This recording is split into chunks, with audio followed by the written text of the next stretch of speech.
আগুন 2:30-3টের দিকে মতন লেগেছে। ধোঁয়ার সাথে সাথে মানুষ চিৎকার চেঁচামেচি করতেছে, তখন আমরা বাইরে চলে আসি। फायर की सिर्फ कुछ नहीं है, होटल वाले कुछ करना नहीं मांगते हैं। एप्लीकेशन भी डाला हुआ है फायर में, नहीं अभी तक नहीं आया ऐसा कुछ।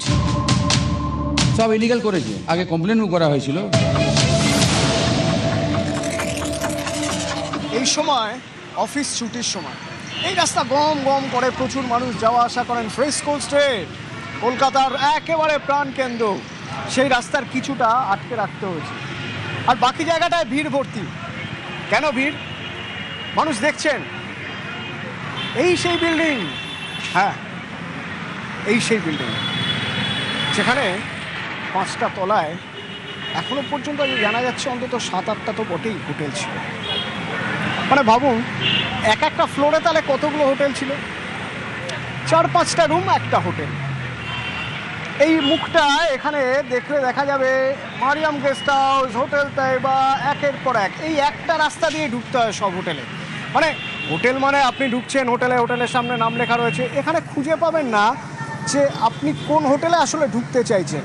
ঢোকার রাস্তা একটাই, বেরোনোর রাস্তা একটাই, এর মধ্যেই এক একটা ফ্লোরে ডান দিকে বাঁ দিকে অ্যারো দিয়ে দেখিয়ে দেওয়া আছে অমুক হোটেল অমুক দিকে, অমুক হোটেল অমুক দিকে।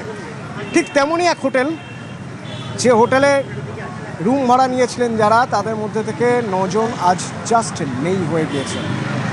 গতকাল রাতে আগুন লাগে, রুমের মধ্যেই বিশ্বাস বন্ধ হয়ে গিয়ে মারা গেল।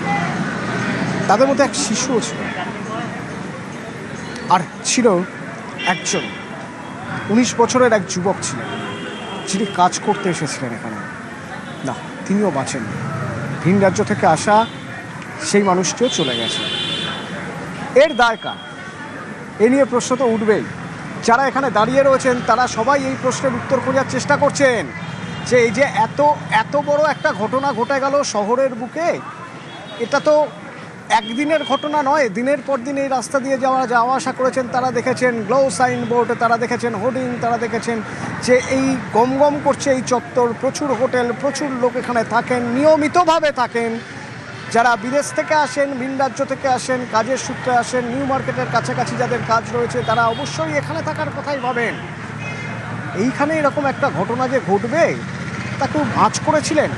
অথচ চট করে একবার দেখলে কিন্তু আঁচ করা যায় যে এখানে কোনো নিয়মই মানা হয়নি, না ফায়ার সেফটির নিয়ম, না লাইসেন্স, ফায়ার লাইসেন্সের কোনো নিয়ম। অনেকে মেনেও নিচ্ছেন এখন যে হ্যাঁ সত্যি মানা হয়নি সেভাবে। তার জন্য কি ঘটলো জানেন? যারা শুনেছেন তারা তো জানেনই সকাল থেকে, যারা দেখেছেন তাদের কথা একবার শোনাবো আপনাকে। কাল ঠিক রাত 2টো আগুন লেগে যায় ওই 3 তলা।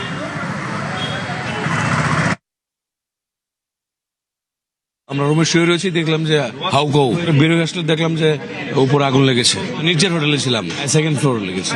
বেরিয়ে এসছি আমরা, ভালোই দেওয়া হয়েছিল, আনুমানিক 2টা। দমকল এসে কাজ করেছে? হ্যাঁ, সাথে সাথে। রাত 2:30 হবে, দরজা খুব জোরে ধাক্কাচ্ছিল, তো এত জোরে আমরা ভয় পেয়ে গেছিলাম। আমাদের যে হোটেল বয় ছিল সে বলতেছে ভাইয়া তাড়াতাড়ি বের হন, বিল্ডিং এ আগুন লাগছে। তো আমরা তাড়াহুড়া করে বাচ্চা নিয়ে আমরা নেমে পড়ছি।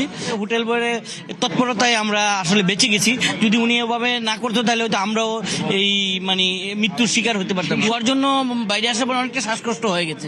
2nd ফ্লোরে আগুন লাগছে, তো ওই 2nd ফ্লোরে যারা ছিল তারা হয়তো রুমের থেকে বেরোতে পারে নাই। আর 4th ফ্লোরে যারা, ওরা কিছু ছাদে উঠছে, দেখলাম যে ফায়ার ব্রিগেড আসছে, আয়শা মানে উদ্ধার করছে। 4 নম্বরে একজন ছিল, উনি মোবাইল দিয়ে বারবার বলতেছে হেল্প হেল্প।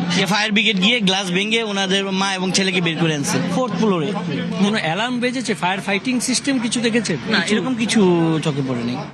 আমরা ঘুমাতে গেছি, তখন হইচই শব্দ শুনে আমরা রুম থেকে বের হই। রুম থেকে বের হওয়ার পর দেখি উপর থেকে লোক নামতেছে, অনেক ধোঁয়া হচ্ছে, ধোঁয়ার সাথে সাথে মানুষ চিৎকার চেঁচামেচি করতেছে, তখন আমরা বাইরে চলে আসি। কিছু কিছু লোক আহত অবস্থায় বের হয়েছে।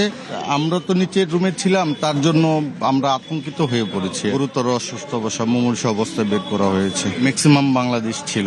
তাদের উপরের ফ্লোরে যারা ছিল তারাও বলেছে যে সবাই ম্যাক্সিমামই বাংলাদেশি ছিল, কিন্তু তারা যে ছিল এরা বের হতে পারেনি, এটাই শুধু তারা বলতেছে। দমকল সাথে সাথেই চলে আসছে, ছাদেও কিছু লোক উঠে গিয়েছিল, পরে ধীরে ধীরে দমকল বাহিনী লোকজন তাদেরকে নামিয়ে নিয়ে আসে। আগুন 2:30-3টের দিকে মতন লেগেছে।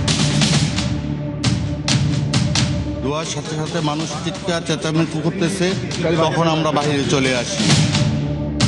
फायर की सिर्फ कुछ नहीं है, होटल वाले कुछ करना नहीं मांगते हैं। एप्लीकेशन भी डाला हुआ है फायर में, नहीं अभी तक नहीं आया ऐसा कुछ। সব ইলিগাল করেছে, আগে কমপ্লেনও করা হয়েছিল। ভাবুন, একটা বিল্ডিং, সেই বিল্ডিংয়ে রেস্তোরাঁ, সেই বিল্ডিংয়ে সুপার মার্কেট, সেই বিল্ডিংয়ে ফ্ল্যাট, মানে যারা এখানকার যিনি মালিক এই বিল্ডিংয়ে তিনি থাকেন এখানে আবাসিক, আবার সেই বিল্ডিংয়ে হোটেল, একটা নয় অনেকগুলো। আচ্ছা, এই রকম কোথাও মনে হয় আপনার? এটা যেন সেই আমরা যেমন মাল্টিপ্লেক্সের কথা বলি, যে এক ছাদের নিচে অনেকগুলো স্ক্রিন, এক ছাদের নিচে অনেক কিছু এখানেই পেয়ে যাবেন। তো সেই হোটেল কিভাবে বানানো হয়েছে? সম্পূর্ণ বেআইনি। একটু যদি আমরা প্ল্যান করে উপরের দিকে উঠে দেখার চেষ্টা করি, তাহলে আমরা দেখব যে দেখুন, এই জানলাগুলো প্রমাণ করছে যে নির্দিষ্ট প্ল্যান করে যদি হোটেল হতো তাহলে এরকম হোটেল করা সম্ভব নয়। আসলে এটা রেসিডেন্সিয়াল ছিল এই বিল্ডিংটা।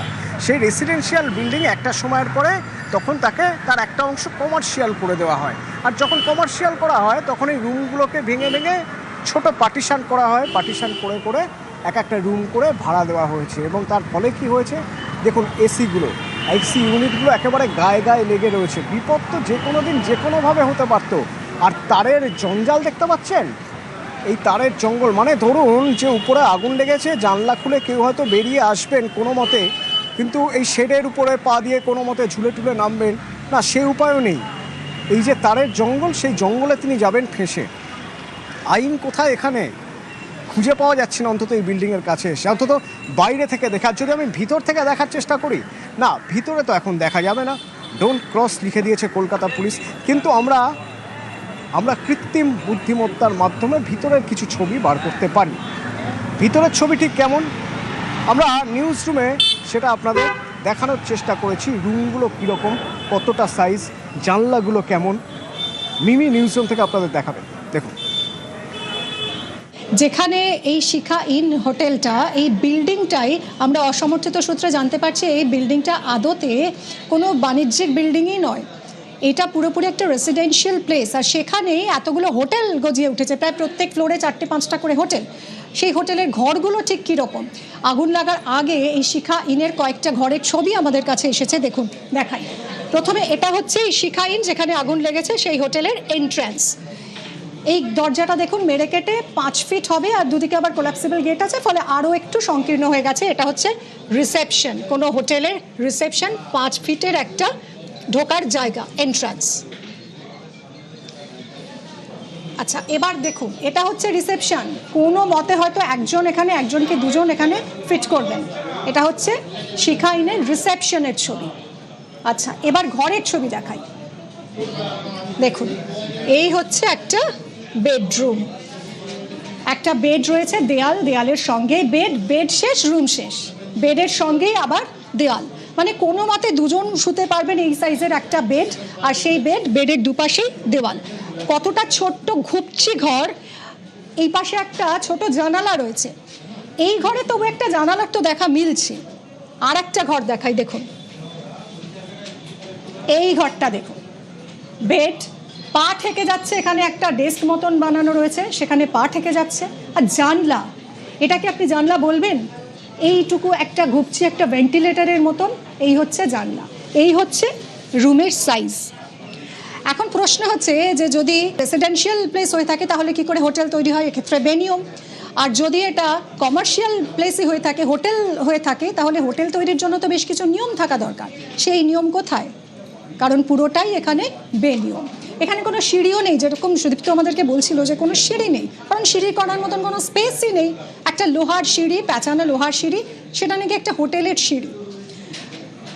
ছত্রে বেনিয়ম স্পষ্ট হয়ে গেছে এই শিখা ইনে।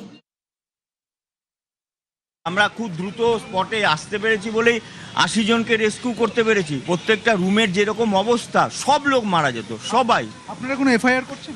নিশ্চয়ই হবে, পুলিশ করছে, আমরা করছি। তদন্ত কমিটি গঠন নিশ্চয়ই হবে। সমস্ত হোটেল এবার পরিদর্শন করা হবে, কারা এর পিছনে যুক্ত, কারা এই হোটেলের পারমিট দিয়েছে, ট্রেড লাইসেন্স দিয়েছে, পূর্বতন সরকারের কারা কারা দায়ী সব দেখা হবে।